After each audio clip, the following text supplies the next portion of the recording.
Center here in the state of Texas. The Garland attack, I see so many similarities there.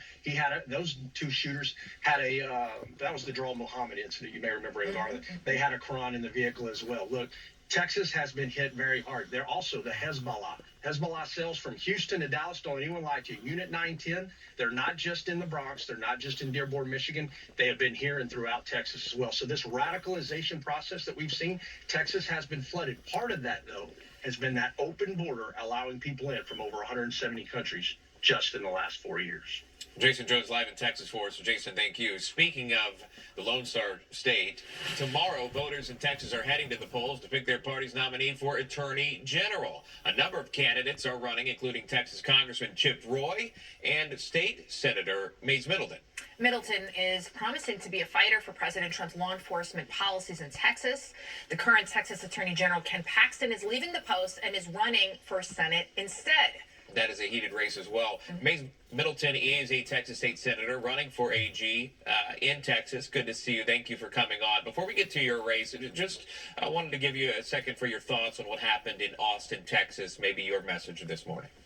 Well, look, we need to pray for the families of the victims in that Austin terror attack. That's what it was. This was radical Islamic terrorism. And also for our armed service members, the families of those that were being killed in the past 2 days, and also make sure that we are surrounding President Trump in prayers during this time, because we have a president that has finally shown the strength and boldness that is needed to defeat these Islamist dictators and those that are chanting death to America.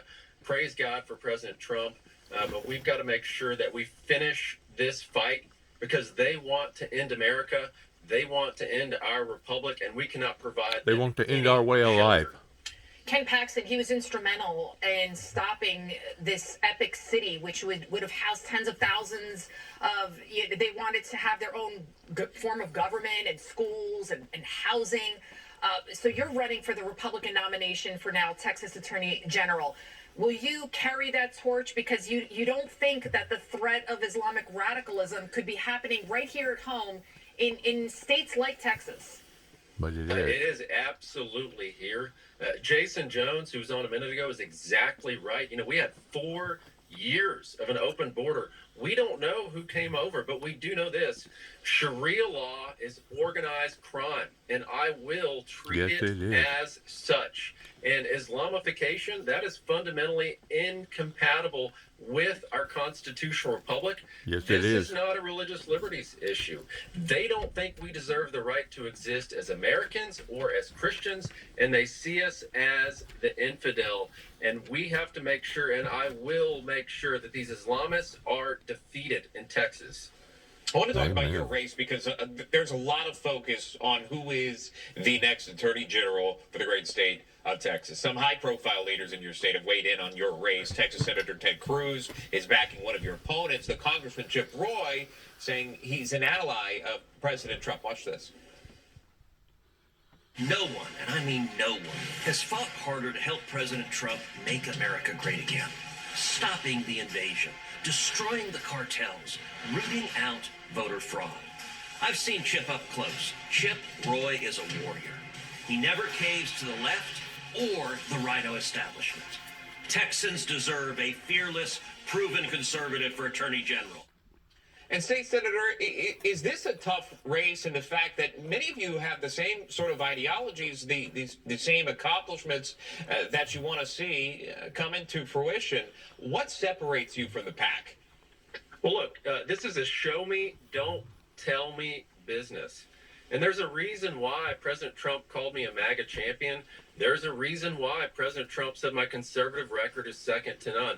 And look, for 10 years, Chip Roy has been fighting President Trump's agenda. And all of a sudden, when he's in a tough attorney general's race, he's saying that he's the most pro-Trump candidate. I don't buy it. I don't believe it. Look, this is the person that said President Trump committed impeachable conduct. This is the same Chip Roy that said Liz Cheney needed to be commended and not condemned, and he sided with her against the president. And not only that, he called us MAGA effers, and if we didn't like it, we could kiss his you-know-what.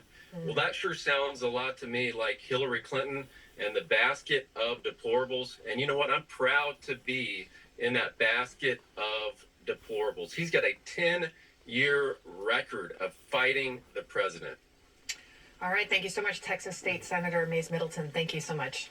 Well, I appreciate y'all having me on today. God bless you. Thank you. Too. Thank you. We are awaiting remarks from President Trump at the White House. See General Kane. You see the Secretary of Veterans Affairs, Doug Collins, and others in the room here. Getting started just a little late. It was scheduled to start at 11 a.m. We're inside the room. The President's remarks on the war in Iran. We'll be right back.